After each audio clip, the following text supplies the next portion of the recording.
Good Friday morning, guys. My name is Jerry Miller, and thank you kindly for joining us on Real Talk with Keith Smith. A chilly Friday in Albemarle County, the city of Charlottesville, and Central Virginia. Our star, Keith Smith, is experiencing quite the opposite. He is working on his suntan with his beautiful 7/8, as he says, beautiful better half, Yonna Smith. Maybe sipping a Mai Tai right now with 90-degree temperatures.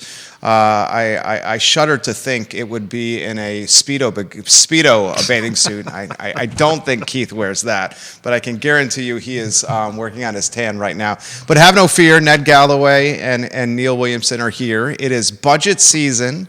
We have 3 spots on the Albemarle County Board of Supervisors up for grabs. We have a lot to talk about, including some comments that were a bit pointed by a school board member, some fantastic content created by Neil Williamson from the Free Enterprise Forum, and much, much more. Judah Wickhauer, studio camera, and then a 3-shot. Gentlemen, it's a Friday, and you guys are here. I've been looking forward to this show. Thank you for coming today, Neil and Ned. It's great to have you guys. Neil Williamson, my friend, happy holidays and Merry Christmas to you. Merry Christmas and welcome to Real Talk without Keith Smith. Oh, boy. Neil Williamson, I think, is on his 3rd cup of coffee today, so get ready. We'll start with the supervisor, Ned Gallaway. My friend, how are things going? How's the week treating you? We are 2 weeks and change away from the end of 2024. Yeah, that's crazy. No, it's going well. December's always an interesting one for elected officials because most of the meetings that take a whole month to do get jammed into the first 2 weeks. So like the MPO Policy Board meeting, and we've already had my Community Advisory Committee meeting gets moved forward. So a lot to happen, and we throw in an extra meeting with some legislators, a joint meeting with the school board. So for 10, 15 days, business days in the first part of December, boy, a lot's happening. So, and it's all in gearing up for budget season, which will be upon us quickly once the new year starts. Absolutely. There's transit has been a topic, and joining, an authority has been a topic for you guys. Big deal? I think it's a very big deal. Neil Williamson, my friend, what has caught your attention or tickled your fancy of late in Albemarle County? Well, at the 5-year projection, I believe that the county executive had what was perhaps the most prescient quote ever in 20-plus years covering this. He turned to the supervisors and said, "We can do anything you want. We can't do everything you want." That in itself sums up what the budget game is. Every year. A budget game where the schools are asking for quite a bit of money, which we'll talk about with Neil and with Ned. Obviously, I think the first question a man's got to ask when you have a man who's facing the expiration of a term is, are you going to run again, Ned Gallaway, in the Rio District? Well, I'll tell you this. I'll make that announcement after the start of the new year. Every person, well, I don't know if every person. What I typically do for any office that I have run for is, you go through a little bit of some conversation with people that you trust and are kind of your inner circle or your brain trust, if you would. And that conversation simply goes with, well, what are the priorities? You obviously you want to think of the lay of the land in terms of, do you have potential opponents? You want to, it gives you a chance to go, well, what are your constituents? Like, what's been the response over the last 4 years from constituents?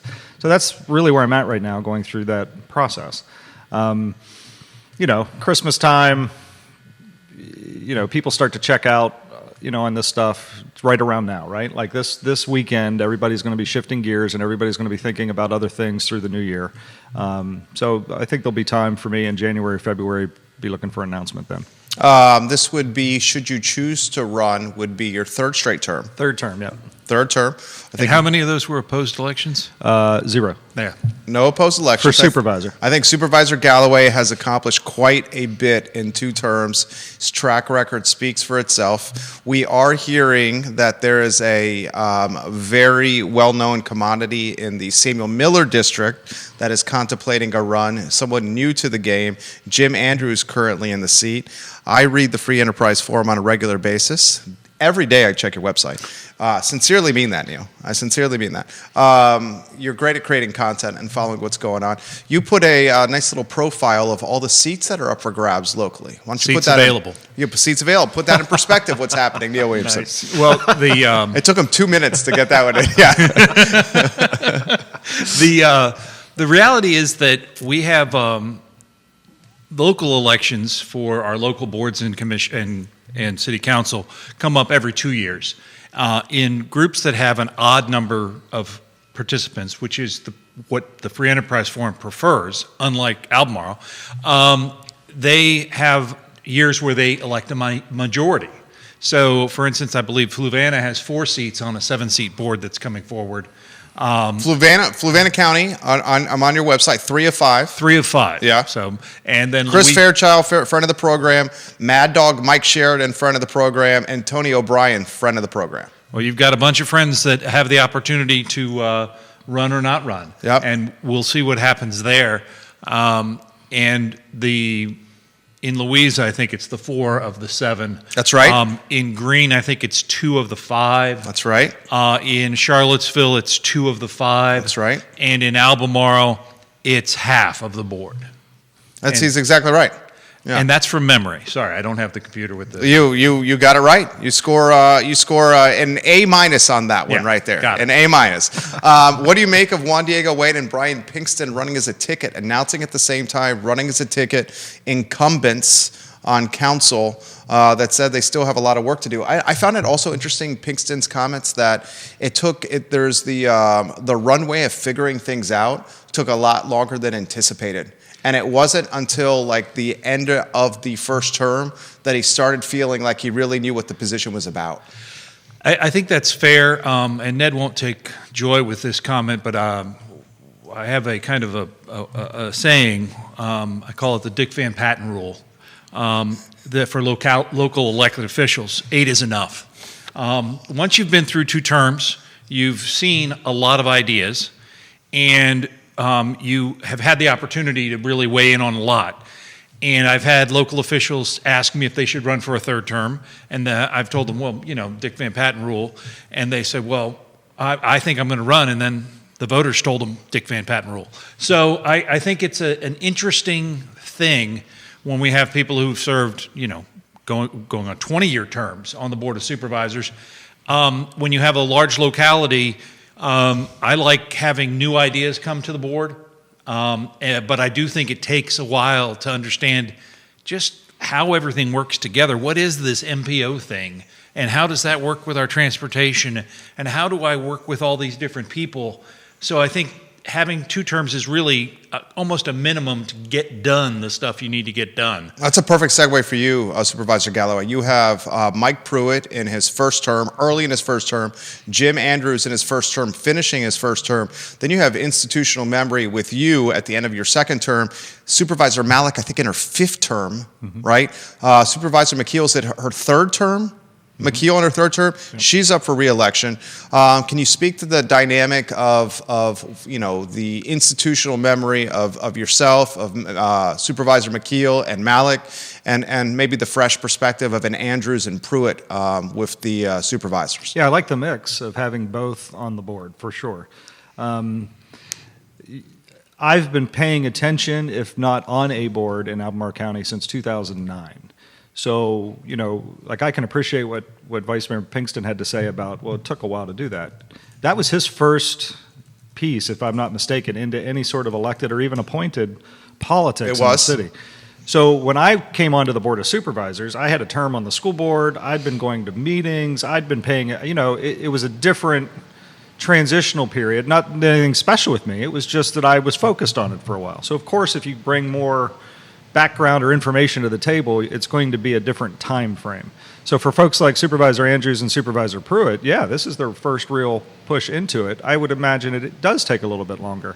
Just simply, when you get handed 600, 800, sometimes 1,000 pages of information the Thursday before your meeting, just figuring out the process to get through that information to be prepared and ready to go by the following Wednesday, that in and of itself takes a while to figure out how to do that.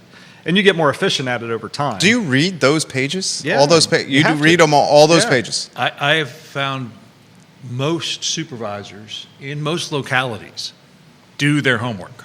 They really do. Well, I'll tell you and you want a real selfish reason why you do? Mm-hmm. I don't want to be up on that dais getting caught asking a question that was in the packet that I didn't read, because then it's like, well, who's this guy? Right. So you don't want to look unprepared. Yep. Now, that's the selfish, don't get caught, doing this at the dais or something like that Sure. could be embarrassing for you. The more important piece is how else are you going to make a decision if you're not well informed, and if you don't know the information that you're coming in with, then you're asking questions to learn the information, not build on top of what you think you understand. If memory serves, the at-large seat on the school board for Supervisor Gallaway, did you beat memory serves Cindy Burkett Yep. in a relatively close race? And it was actually a third opponent in there, Joe Otto, I think his name was. Yeah, he's moved since then. He pulled in a little bit. It was the at-large seat. It was the at-large seat. Yeah. So there was actually three of us that ran. Yeah. Cindy and I, it tended to be between the two of us, and Joe, he was making some interesting comments back and forth between the two of us throughout that race, but it ended up that was mainly between the two. It's an interesting idea, having an at-large seat in order to make an odd number on a board. And Neil Williamson has floated that on the Free Enterprise Forum. See, you know what this is, though? This is because I get to take shots at Neil from the dais, and he can't say a thing in response. So he has to get even at this point. Well, the reason Neil wants the odd number on the Albemarle County Board of Supervisors is because anything that finishes in a 3-3 tie, nothing happens. It means nothing happens on a 3-3 tie. That's why he wants the odd. That's why you're saying it, right? Right. 3-3 dies, and having a simple majority just makes things easier. There are those that argue that having to get to a supermajority makes it so that you get a better end result. I feel that way. That if you have to get to a supermajority, it means that was what's best for Albemarle County. But I respect your point. Now, look, with us, this would change given the numbers, because it would. But when you're dealing with 6 and 7, you still have to get to 4 votes on both boards. Right. So I get it. On the school board, if it's 4-3, you're not going to have a failing vote because it's not ever going to tie. So the tie is really what gives you heartburn. But both boards require 4 votes to take action. Diantha McKeel, school board member at one time as well, where it's a perfect segue. At a joint meeting, a very recent joint meeting last week, Albemarle County School Board, get ready for this number of viewers and listeners, requested more than $500 million. $560 million for school construction to keep up with population growth. $560 million. Why don't we start open-ended with that for Supervisor Gallaway? Anywhere you want to go. It's a big ask. It's a big request. The school board's job is to determine what they think they need and then communicate that to not just us, the Board of Supervisors, but to the constituents, and that's what their charge is. The state of Virginia is very clear on that. So if that's what they think they need, then they need to bring that forward and tell us about it. Now, what happens after the request is made is the process has to play out, and we'll see what can be done. Are they going to get $560 million? We don't have that kind of capacity in our CIP. They knew that coming in. But they can't be concerned about that. They have to say, here's what we think we need. And then, when I was on the school board, I would have done the same exact thing. You ask for what you need, and then you work within the parameters of what's possible, and once you know what your allocation is going to be, then you have to start making decisions. So within that $560 million, this school board is going to have to determine what their highest priorities are, because that number in and of itself is not a possibility. It's just not. And you can't. I'm not going to sit here and pretend, to try to gain any sort of political favor for those that support our school division and suggest that it would be. So we went through it that day based on our capacity. It looked to be about $60 million would be available in the coming year for some additional capacity in the CIP based on how we do it to protect our AAA bond rating, how we have determined by policy certain thresholds that we will not go over from a debt load capacity and that sort of thing. So am I mad? Am I frustrated with the school board for doing the ask? No, they're doing their job. That's what they're supposed to do. Lonnie Murray, thank you for watching the program. Scott Thorpe, Rob Neal, thank you for watching the program. Local television watching the program. Neil Williamson, your thoughts on this? Well, it's part of the Virginia model. The Virginia model has school boards being tasked with spending money and boards of supervisors and city councils tasked with raising the money and allocating the money. It's different in some other localities, in other states, whereby school boards have taxing authority. I'm not going to say that's better or worse, but one of the things when people talk about quality of life in Albemarle or any other locality, schools always come up. And it is interesting that it feels like this time of year Santa's wish list for their CIP request, because they don't have to deal with the reality of what the caps are, and that is by design. That being said, there was a really uncomfortable discussion started to be had, pressed by one supervisor, B. Lepisto Kirtley, asking about class size.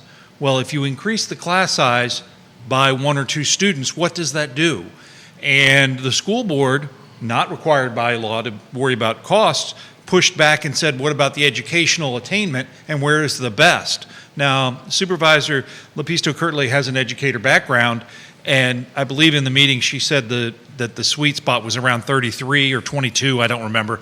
33 kids in one class? 22, I think it was 22 kids in one classroom. And that got some pushback to saying, well, your special education classrooms can't have that. You have a lot of English learning students, I think is the new proper terminology, that need more attention.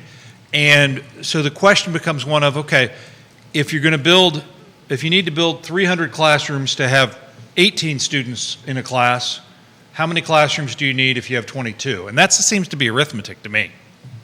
It's a tough question because there's plenty of educational research out there that shows, regardless of why a child would need extra support, doesn't matter why they need it. If they need it, then smaller class sizes helps those students. And for those students who don't need added supports, then class size starts to have a little bit less of an impact on how well they can grow and learn as a student.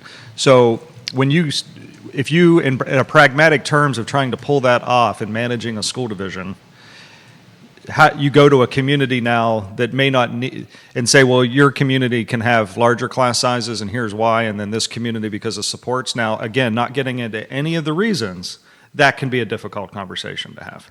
So you try to do it across the board policy-wise. I know when I was on the school board, one year we had to make, $9 million in cuts, $8 or $9 million in cuts. And we had to go to class size partly to do it. And we tried to protect the lower grades in moving class size. So we did a little bit more of a class size bump in middle and high school, trying to protect those lower end, because we felt, well, that was from a grade level standpoint, those were the levels where really having the smaller class size can have more advantage than at the upper grade levels. It was a tough conversation. But it was a substantive conversation between the school board and the Board of Supervisors, perhaps one of the more substantive conversations that I've seen, because you have to be careful because the Board of Supervisors can't spend the money. So all of a sudden you're dancing. Or tell them how to spend the money. So you're always dancing around that issue.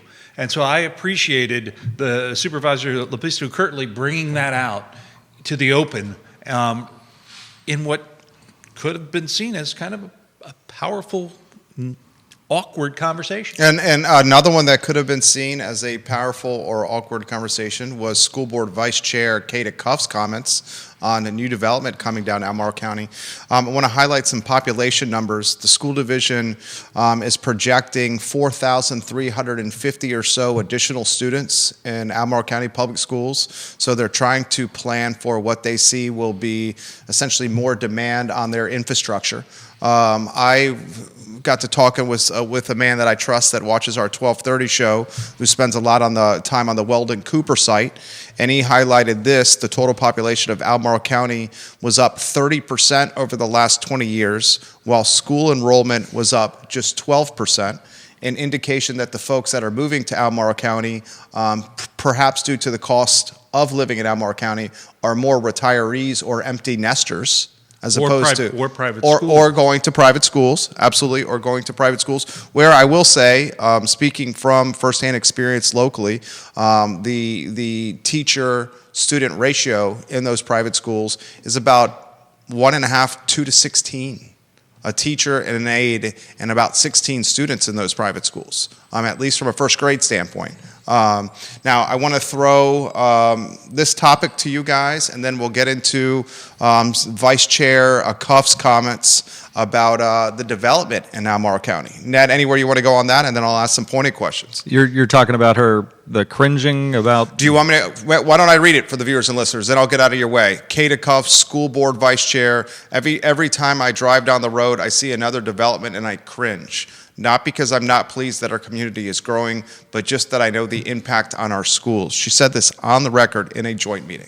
Yeah, I mean, I understand why she said it. I can appreciate that sentiment, and I would suspect that there are a lot of people living in our community that have a similar response, and not just in saying, I cringe what the impact is going to be on our schools, but on our roads and on our on the other services that the county has to deal with. So, I mean, growth is a reality, and I don't think I think there is a segment of population out there that would like us to make policy decisions that would inhibit and stop growth.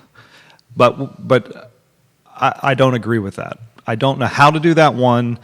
And I think that if folks want to come to this community and live, then I'm not somebody that's about building a wall around Albemarle County and preventing them from coming here or starting to make policy decisions that's going to encourage them to live elsewhere. That's just, so if I announce at the beginning of the year that I'm going to be running for re-election, you can, I make these kind of statements and take these kind of votes. I would take other votes would that be fair? I would vote a different way if I was about trying to stop it from happening.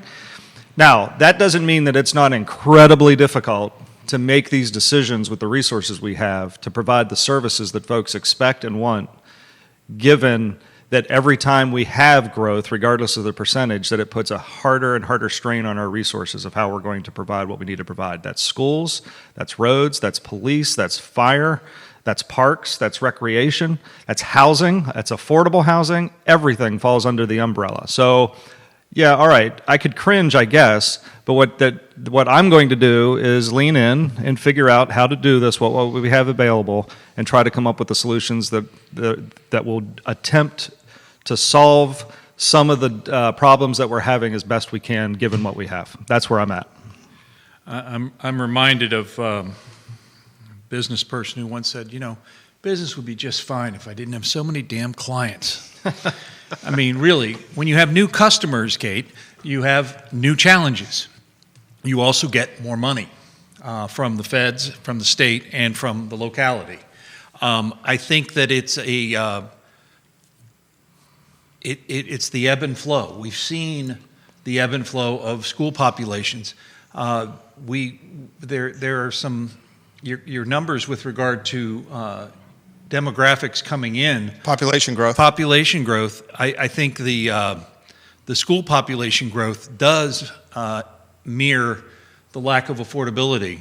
I might say that Jerry's a bit of a black swan, being someone who moved in and had children here, because most people who move in tend to have had their children, gotten done rearing them, and now they're ready to retire. And well, in a lot of ways, I grew up here. Went to UVA, single, engaged, married, father. Right. So the sandbagger from Williamsburg is stating nativeness, but the reality is that many years ago I wrote a piece and got in a lot of trouble with Peter Thompson from the Senior Center because I compared Central Virginia, specifically Albemarle and Charlottesville, to Santa Barbara, California. And I literally wrote the words, well, it's for nearly deads and newlyweds. And Peter took great umbrage at that.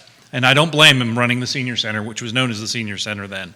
But I think that we're starting to see Santa Barbara it was 10 years ago, 15 years ago, 30,000 service workers commute in and out of Santa Barbara County every day because there's nowhere for them to live. Tell me, where does an HVAC tech live in Albemarle County? Yeah, I think that's definitely something that's happening now. And Well, here's the additional part. We always talk about the growth coming into the community. We hardly ever talk about who we're pushing out. So folks that have lived here that no longer can afford to live here. So if the population's continuing to climb and we know that we have new people coming in, well, there's a certain amount of that climb in total population that's not happening because of who is pushed out. The economic report that we received a few months ago from the folks at Virginia Tech that works with our finance team says that the poverty levels in our area have declined. Poverty levels have declined. Well, does that mean that we made everybody richer on all ends of the spectrum? No. That means that there are some folks at the bottom end of the socioeconomic structure that no longer live here, and they're not living in Fluvanna, Greene, and Nelson either. We have pushed them not just out of this county, but out of the entire region. And that's something we have to grapple with and contend with, because there's only two answers. You're okay with that or you're not. And if you're okay with that, well, then that's certain policy decisions. If you're not, those are different policy decisions. Neil?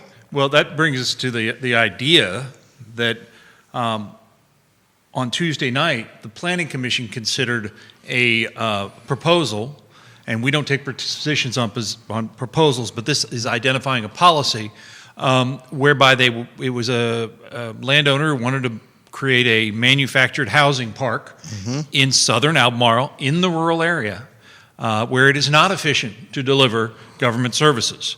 And this would have provided 50 affordable units. That's not going to solve the world's problems, but it's 50 units. I know what the policy decision and the recommendation from staff was. I did not stay for the final vote, unfortunately. But this idea of manufactured housing as a housing type that gets you on the first rung of the housing opportunity ladder is something that Albemarle hasn't really embraced. And that's why staff was recommending against it. Was it 50? And I'm sorry, I don't know the project well enough yet. I mean, I don't until it gets in the runway to us. I mean, we started to receive some emails on it. I know it was at the PC, but what was the total development? Was it? It was 50 so units. All total. the units would be all affordable. the units, and all the units would have been affordable. The applicant indicated, the rent for a space there was going to be about $500 a month. And if you, in this applicant's math, they had said, you're looking at, for a manufactured home, which are very nice homes, by the way, about $100,000 for that these days, which kind of blew my mind. I remembered 60 or 70, but I'm old. So it's $100,000 for that. But if you put that mortgage together along with the rent and stretched it out over, I think it was 30 years, if you compared that to rent on Avon Street for a two-bedroom apartment, the rent would be about 1.1 or 1.2 million, and the expenditure for the home would be about 568,000. I may be off by a little bit there. That's my recollection, but the presentation's available at albemarle.org if you click on the Planning Commission website to see the presentation. The pushback, though, is that creates sprawl, infrastructure strain, and is not where the development is supposed to happen. That's the pushback on that. It's not where the development is supposed to happen. And Lonnie, I'll get to your comments. Mr. Murray, I'll get to your comments here in a matter of moments. You take what's happening in Crozet. Crozatians are screaming at the top of their lungs right now that we have water concerns, we have fire and rescue concerns, we have congested roads. If there's an accident on 64 or on Ivy Road and folks are trying to drive to Crozet, it's creating hours of backup time. It's a completely different Crozet than it was 20 years ago. And I understand that Crozet is a designated growth area, so anyone who pursued a home ownership or chose to live in Crozet 20 years ago and is now banging their head about it, the growth, this is what you signed up for. Southern Albemarle in the rural area is not what they signed up for, though. I understand that. One of my favorite editorial cartoons has a split screen where it shows a bunch of neighbors having a barbecue in front of the sign, Phase 2 coming soon. And then on the other side, it shows those same neighbors politicking against Phase 2 of their own development. I I think that there is a need for space, and this morning I posted on the Free Enterprise Forum blog a note. There's going to be a wake tomorrow morning at 10 a.m. For the death of 3,100 home sites. That's going to be at the Biscuit Run park opening. So much hyperbole, metaphorical speech from Neil Williamson. I love it. This is Lottie Murray. I'll be there. For Supervisor Gallaway. I think in this caveat, because we are talking about Albemarle County, we should highlight that Mr. Murray is a planning commissioner here. A thoughtful planning commissioner. Yeah, he's good at his job. We have great planning commissioners. He's a great planning commissioner. He says the economic report Supervisor Gallaway references also highlighted the big wealth gap in Albemarle between wage earners and those who get their income primarily from investments. Yeah. That is a topic that deserves more discussion, encouraging us to discuss that on the show here. Well, and it falls right under what I believe I was talking about. The folks at that bottom ladder who are pushing out are wage earners, and they're going somewhere else to not. Who knows? They might still be working here. That's the part that we might have pushed them out from living here. I think there's a very good chance they are still working here. It is very much the case. 25 years ago, I was living in Northern Virginia, and I would drive on Route 7, headed into town. I worked in Arlington, 13 miles from my home, and it took me an hour to commute. Every traffic is relative. But if I went in early, you saw lots of West Virginia plates. Right. That is where the working class was living to service Fairfax and Arlington. Which further suppresses the working class because time spent commuting and the costs spent with commuting basically shrinks the bottom line and take-home pay for the working class. This really stood out to me. We had Joe Plantini and Mike Kochis on the show on Wednesday. Chief Kochis highlighted his police department, I think 112 to 125 officers. And he said of those 112, 125, 3 can afford to live in the city of Charlottesville, and he's one of them. Yeah, well, I mean, 126,000 is the area median income.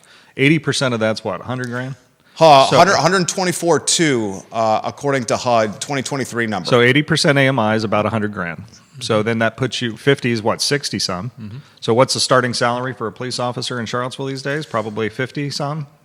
I don't know that number off the top of my head. Off the top of my head, I want to say that it's in the 60s right now. So right now, the starting one puts you at 50% AMI. So this is when we start talking affordable housing issues, and people are like, you know, all of the policies have pushed 80% AMI. We're trying to get to 60, but hear that.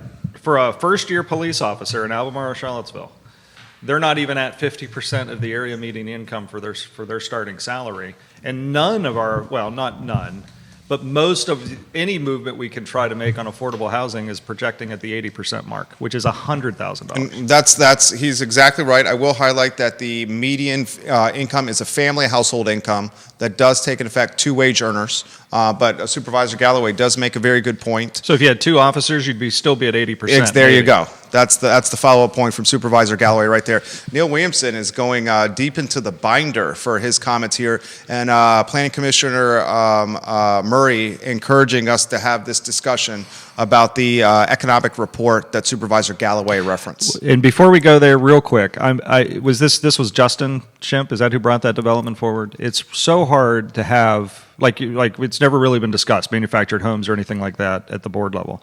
So until someone brings a development like that forward, you're not going to have the discussion, right? I mean, we could theoretically, or I guess have it as a policy. It's snuck in here and there, but so I mean, I appreciate him bringing the development forwards because it forces the planning commissioners and us to deal with it and contend with it and discuss it so that people know where we're at. Justin Shemp, the wizard of new development.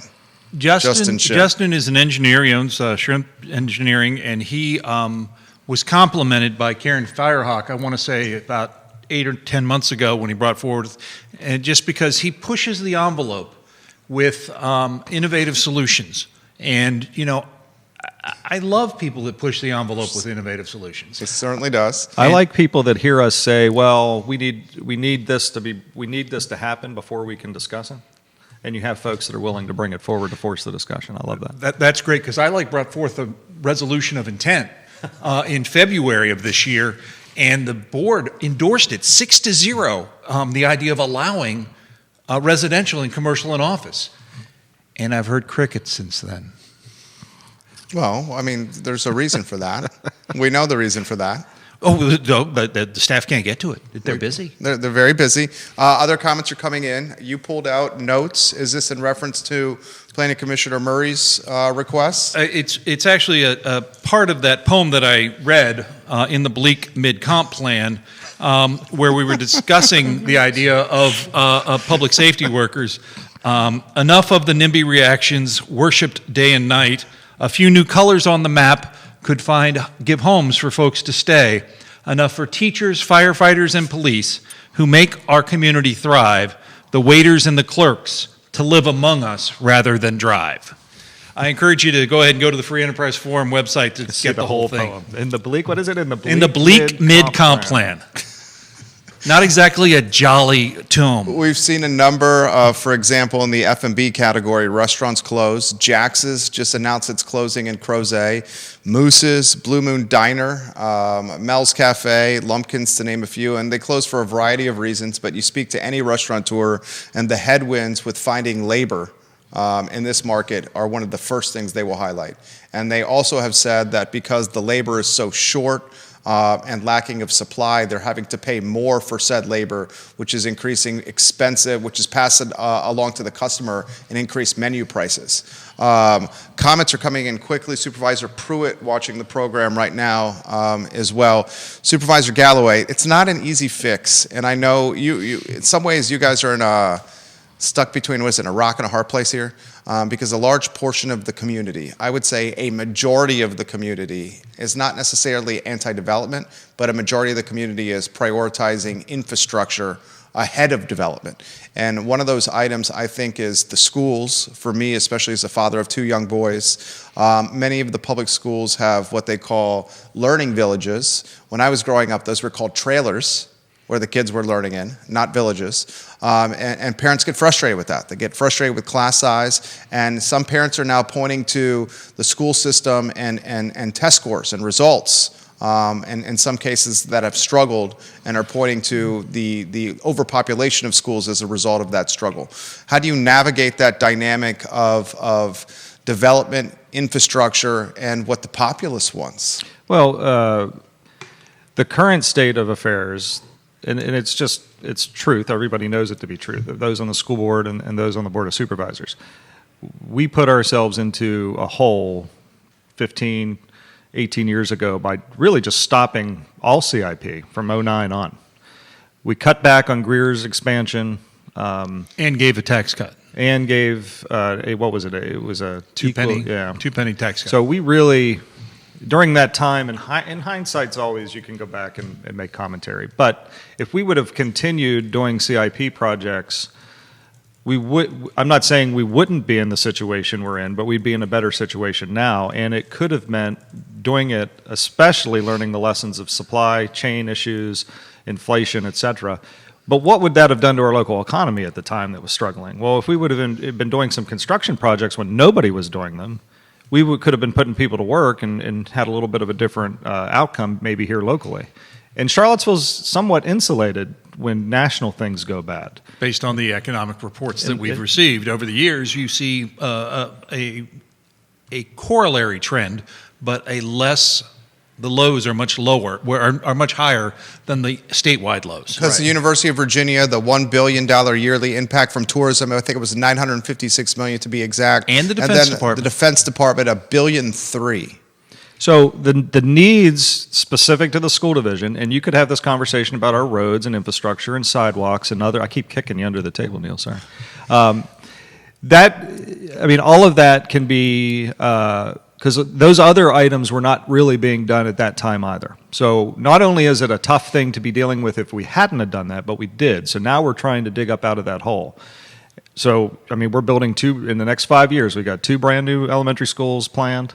And we have the school division decided back in, 16, 17, to do the high school center model as the way that they were going to expand high school education. That was done for educational purposes, not just to say, a comprehensive high school at the time would have cost about $150 million to build.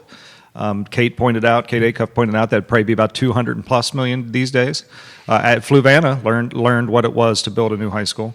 So they decide to do this center model. So we're building a new center now at Albemarle as well. So we are attempting, and those are infrastructure items and trying to help the population issues that the school division are handling. One in the south, one up in the north. Can we do all of them at one time? No, you just can't. But, if you would have told me 6, 7 years ago, if you were a school proponent coming to me and going, you're running for Board of Supervisors, I want you to build 2 elementary schools and a high school center in the next 5 years, I'd have been, that's probably not going to happen. But here we are. We've got the capacity into the CIP. We recognize the need and the request, and we've got them slated to do that. Now we're going to have to continue to do that for a while. It's just not going to be, we can't build 8 new schools all at once. So let me ask Ned a question, because I'm doing research on this right now, and I think the public should know. This week, because it's December, and so we had our meeting, the board had their meeting early. The Albemarle Board, and you could have known this if you follow me on Twitter, Albemarle Board of Supervisors learned their unassigned fund balance is $89,625,129. Some of these are already designated but not assigned. Put in perspective unassigned fund balance first. Sure. The idea of an unassigned fund balance is that, well, actually, I'll let Ned do that because he's the elected official. Well, he's quoting the accounting piece of this. And sorry, the point quoting from the audit. Made was accounting versus budgeting are 2 very different things. So Albemarle does, right from the top, from policy, we have our 10% reserve. And that's basically, like the 10% reserve, the pandemic would have been a good example of why that exists. So what we were able to do in the county, we didn't know federal funds were going to be coming. So our budget did a complete turn in that pandemic time. And we actually were able to manage it without even necessarily having to get to that 10 million because we just put the brakes on to a screeching halt, then started to learn that federal funds were going to be coming. So we were able to use funds locally. Then when the federal funds came available, that backfilled the local funds. But that, like if a hurricane came through, we saw what happened in North Carolina for a hurricane. Disastrous type stuff like that comes through. Right off, your 10% is your kind of your rainy day disaster fund. And that's 10% of the operational budget. Then we have a 2% stabilization reserve and a 1% board reserve. And those are specifically set aside for board strategic type things so that we can have some cushion and some flexibility to quickly maneuver if we need it in a given fiscal year. So right away, that 13% is more than half of that monies. Now, some of that monies is monies that was needed to be reallocated from the prior year to the current year. So there are some accounting things there that it's not really surplus in the way that you could think of surplus funds. Then there is some surplus in there. Surplus both from the previous year that we knew that we used, that we were going to say we're going to use the one-time monies for the following fiscal budget, which we did in our budget process. So that money's lumped in there. I think last year that might have been in the $6-7 million range, if I'm remembering right. Then you actually have surplus, which is, all right, we put in the new the cars and the real property, and that backtracks in the previous year. So now that money has to be re-put into the current year.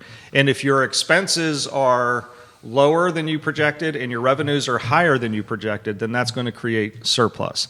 And to Neil, I just remember in past articles, I don't recall Albemarle ever being told we had excess funds like he did with the Greene Counties Board this past time.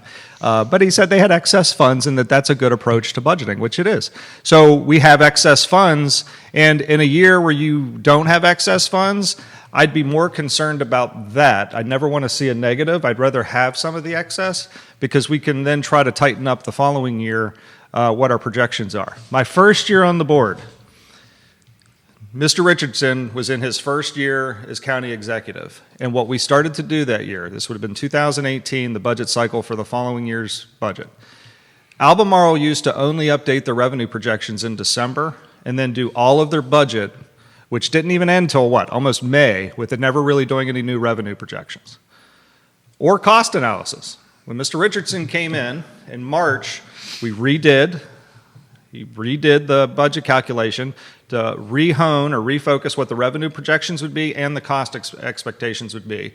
And it created, at the time, the school division needed about $500,000 they didn't have in their request. They had a little bit of a gap. And that projection going, no, we're comfortable, even still in a little bit of a conservative way, looking at what those projections are, we're comfortable with saying, let's tighten up what we think is going to come in and what we think these expenses are. And that created a little bit of headroom to be able to put into an operating budget. That's important, because if you don't do that, then that $500,000 or $1 million or whatever falls into surplus, and then how that gets used the next year per policy or per our direction is it's only going to be used for one-time monies. Well, that $500,000 that year got to go to, could have been teachers, it could have been something that was an ongoing fund. So that retuning, and they have done that every year since, which I'm very pleased about, allows us to try to tighten up as best we can, so that we're not just leaving money sitting off to the side that'll turn into surplus, it'll then turn into one-time money. That was long-winded. That was Sorry. a great explanation. Great. Are those interest-bearing accounts? I hope to God they're interest-bearing accounts. There's probably one in there that is, but it's not, no. So is it 89 million? It's Yeah, sitting in it's account. 69 million. 69 million that's generating no interest? But the 10% is the biggest chunk of that. Well, but if you back out, doing the cocktail napkin math, I still count $30 million sitting on the table.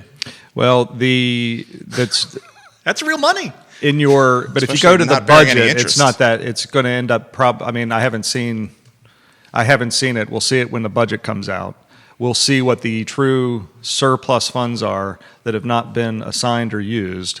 And then you'll be able to see very clearly the 10%, the 2% stabilization, the 1% board reserve. So that'll all be there. And that is purposefully not assigned. And then we'll be able to see what the true surplus is, because we protect those other pieces. And that, the accounting, the CAFR, the comprehensive audit, does not highlight it in those ways because it's an audit report. The budget will dictate so that the community can look at this and go, wait a minute, all this stuff that Neil's talking about, where's this going? Well, it'll be very well defined. And on page 44 of your financial procedures manual, it indicates that any excess at the end of the year that is beyond the 10% for operational use, the 2% for the supervisor slush fund, the rate stabilization fund, and the 1% for the slush fund. I don't think people knew that one. Ned and I got it, but I don't think people knew that one was a joke right there. There's no supervisor slush fund. It's the supervisor's directed fund. Call it what you will. Okay. But that is real money. And we need to be paying attention to it. I think so too. I mean, the businessman in me immediately bristled a little bit. That $30 billion. What's the number that's sitting in the account? 69 million is the excess of unassigned as reported from the audit that was fully endorsed audit without any And qualification. the businessman in me is like, that money is actually losing value if it's not earning interest. If it's just sitting in a bank account doing nothing. It's not keeping pace with anything that's going on in the world. That's just the businessman in me talking. Well, but the point was the financial policy, again, page 44, indicates that anything left over after those would roll over to the capital fund, is what it says in your policy document, or anything else the Board of Supervisors wants. That's right. And we've done that. Last year we put some in CIP. We put some cash in there. The split that went to the school division, they also put some cash into the CIP, which really helps. I mean, building some capacity in your capital improvement plan. The board stabilization reserve that you refer to as a slush fund. Do you remember why we set that up? Why don't you enlighten me? You don't remember? I do, but go ahead. Yeah, I like that he pushed back on you right there. There are things that happen in the community where you want to, and I was there, I was the one pushing to have this type of reserve set up. And it's not, we have other reserves for emergency type things. But one complaint often lodged against local governments are they can't pivot, they can't react quickly, it's very difficult that if something comes up that would fall in line with our strategic plan that we had not planned for or budgeted for specifically, that it's very hard to react to that. And that stabilization reserve is exactly set up for that. So that if perhaps something comes up that is a dire need in the community that you didn't think about and you want to be able to react to it, we can go to that reserve fund specifically. It is tied to strategic planned initiatives so that folks in the community can go, well, it's not just anything that the Board of Supervisors desires to do. It is tied to the strategic plan But it could give us the ability to react and have a fund source right away to go to that in an emergency, in the sense of if something dire happened in the community that you wanted to quickly be able to react to. Or maybe it's an economic development investment, or maybe it's a housing investment of some sort.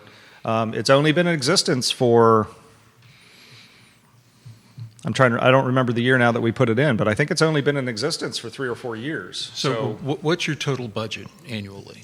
Well, it's less than the current CIP request that we received. About half a billion dollars. Yeah. And so 3% of $500 million is what? Math whiz. 3% of $500 million is what? $15 million?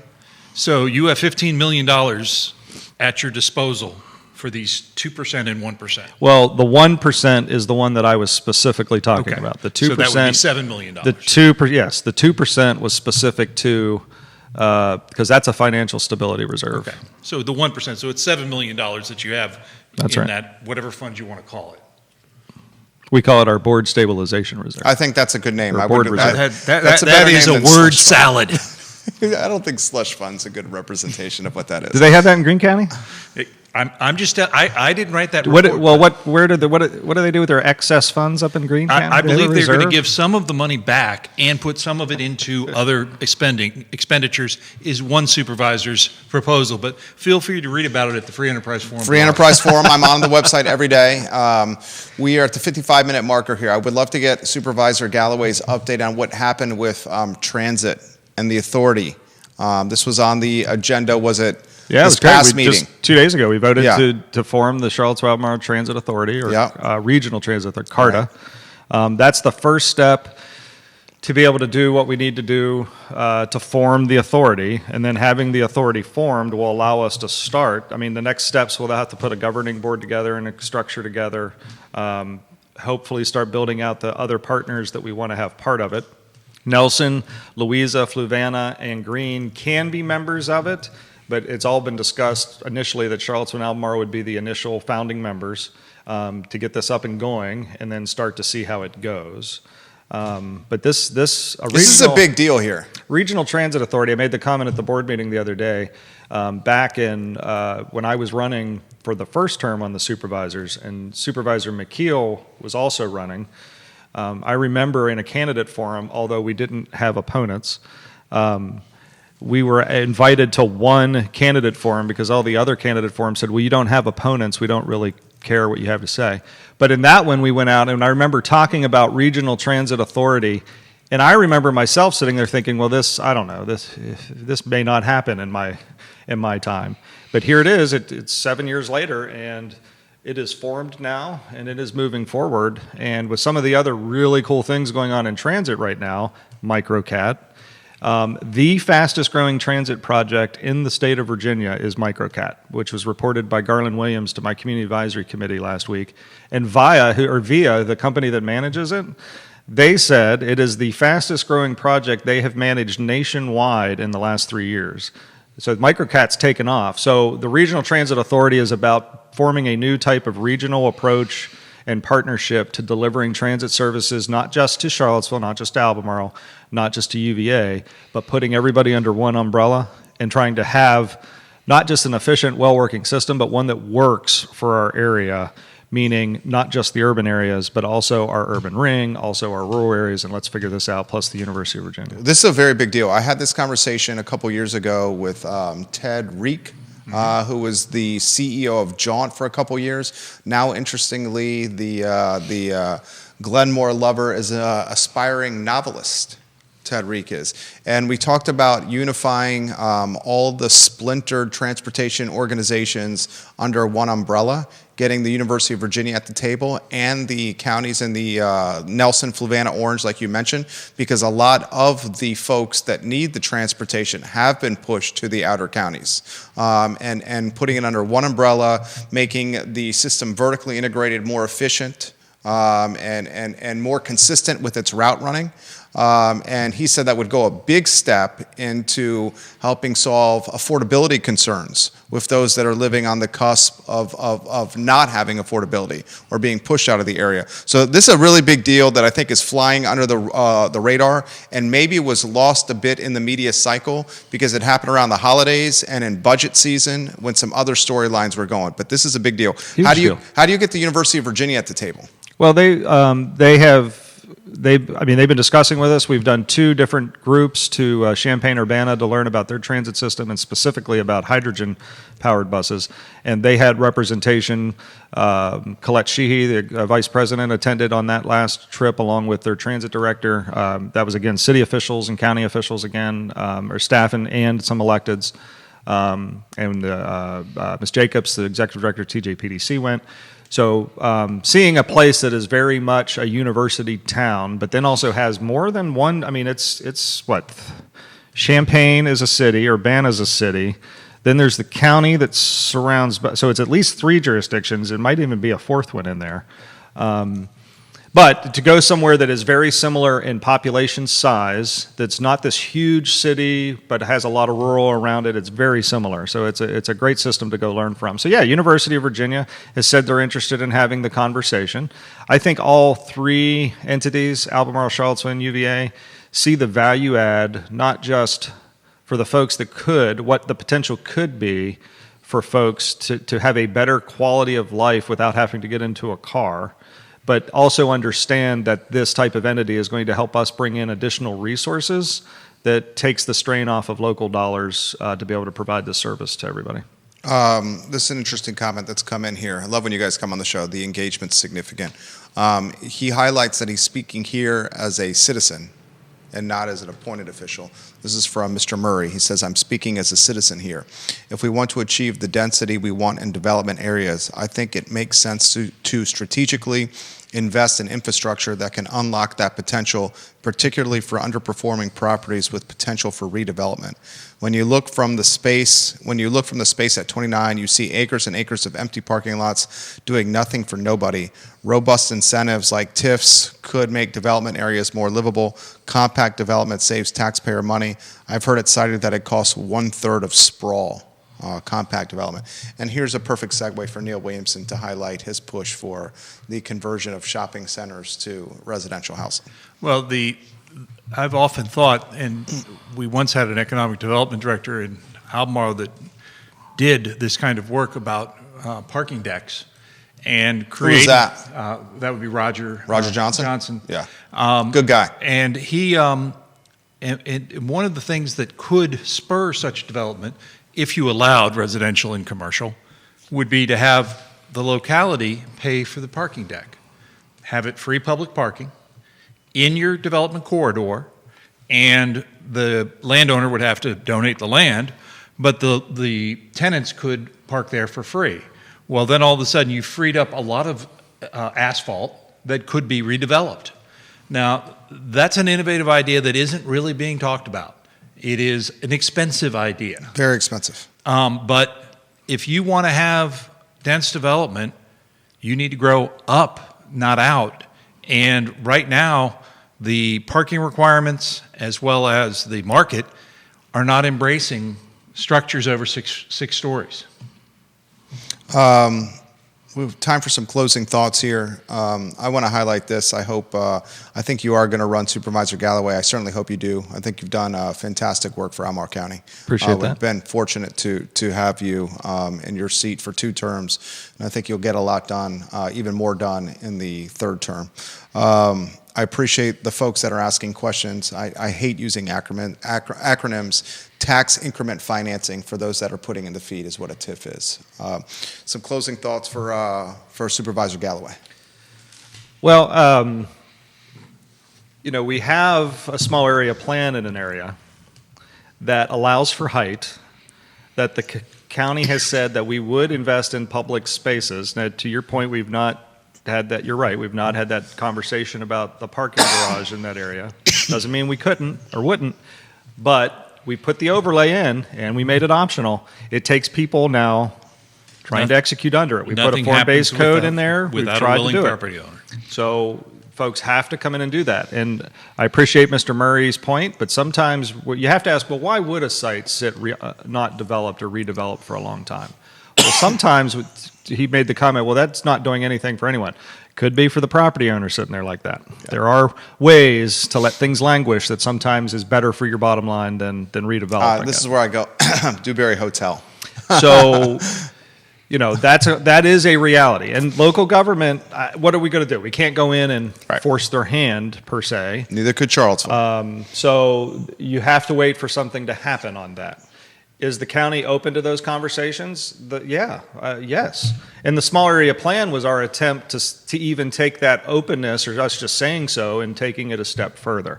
Now we have to see it come forward. I'm really going to be curious what happens after the Home Depot opens, since Home Depot owns the rest of that property. What are they going to do with that? Because that could be a significant portion of that quadrant. And there's one other project that I think is talking to us about trying to figure out how to work in that too, that's going forward or trying to move forward on Rio Road.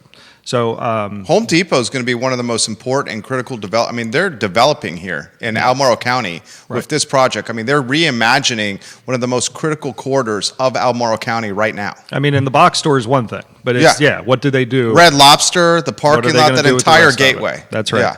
So, in terms of closing thoughts, the board understands there is so much that folks get concerned about when we're talking about growth. Infrastructure, the transportation, the schools, all of that, not to mention what kind of constraint it puts on water quality and water usage and environmental protections and things like that. So there's a whole lot of concerns out there. The supervisors are aware of those. I think a lot of times you think your local government's not listening, but we are, and we are attempting to, with what we have at our disposal, to address those needs and those concerns. Infrastructure, to do it ahead of development, if we're talking roads, that just doesn't work that way in the state. The way they score smart scale is with development that's already happened or decisions have been made on. So it's almost impossible to try to do road projects before development. You could do it with schools, but when you're behind and in a deep hole, you got to take what you have available and fix the current needs as opposed to trying to get in front of what could be a need 5-10 years down the road. So it is a tough conundrum, but I always tell folks, I've said it before on this show, right? Budget's coming. That's when you need to pay attention to us. You should pay attention to us all the time. Neil does. But what we say, what a politician says anytime, that's when you have to compare the words coming out of our mouth to the votes we take at budget, because that budget document and how we program those funds is the most cleanest way for a constituent or a voter to see what our true priorities are. To see where the rubber meets the road. Absolutely. Neil Williamson, the show is yours, my friend. Well, first and foremost, I want to wish everybody a Merry Christmas and Happy Holiday season. I do hope that Supervisor Gallaway runs, and he knows I mean this in the best intent. I also hope he has an opponent, because he could use one. It sharpens the saw, and competitive races make better politicians and better elected officials. Do you think we see? There's 3 spots on the board. What is it? Samuel, Miller District, Jack Jewett, and Rio. Do we see competitive races of any kind there? My prognostication on that is, if we look at prior cases, folks that have been there, the answer is probably no. Yeah. And that's disappointing for a community our size, with the diversity of opinions that I know he gets in his email box. There should be someone that feels compelled to put forth their name. And it may be that we expect too much of our supervisors. I firmly believe that there are so many committees. It is more than a full-time job, and they are not really well compensated. I go back to Dennis Rooker, who said, "Where are the living wage people today?" when they were talking about compensation for supervisors. That being said, I hope to see competitive races across our footprint. It makes for better engagement, and we can discuss the issues better, and Ned gets invited to more candidate forums. It does sharpen the saw. I invite, that I've run both competitive races and non-competitive races. You campaign either way, but how you campaign is definitely different in a non-competitive race versus a competitive race. So you always plan. I have never taken it for granted. That's why I say at the beginning, I'm going through the process right now of planning. Okay, if there's opposition out there, what would that be? So you plan for opposition regardless. So you don't plan for it, I guess, if you're not going to run. Ned Gallaway, Neil Williamson, guys. Real Talk with Keith Smith. Keith Smith, back in January, he's on a beach in the Caribbean right now, drinking a Mai Tai, or probably riding his bike, frankly, right now. The show was fantastic. For those that are asking, and I see a bunch of you are, the show will archive in its total form on ilovecville.com and wherever you get your social media and podcasting content. I mean, it's on all the platforms. Judah Wickower is behind the camera. Thank you, Judah, for helping us run the show smoothly. Support the Free Enterprise Forum and get ready for 2025. It's going to be a busy year with elections, which frankly is a content creator's dream right there. The I Love CVille show, guys, up in 1 hour and 5 minutes. Take care. Excellent work, gentlemen. He's going to tell us when the mics and cameras are off. Get to ask you what you're having.